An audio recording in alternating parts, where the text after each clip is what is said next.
Sea level rise in Boston. According to Boston Herald, Boston was a leading city for the number of high tides floods throughout the northeastern Atlantic.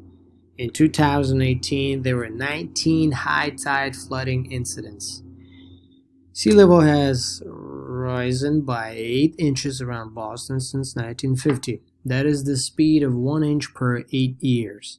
Currently, Boston is 14 meters above sea level, but Back Bay, Logan Airport, and Seaport, all major parts, are sitting at the sea level.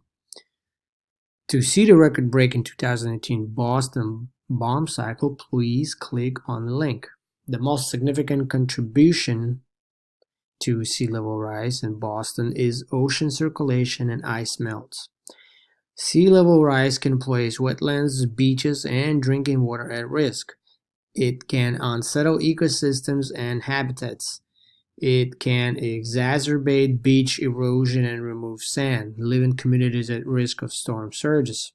It can mix with the drinking water within the wells. To prepare for the projected sea level rise and its impacts, the city initiated Boston Research Advisory Group, which conducted over 100 studies. Upon numerous discussions and debates, the city pledged over $1 billion towards resiliency projects that will make one of the oldest cities in America the most resilient.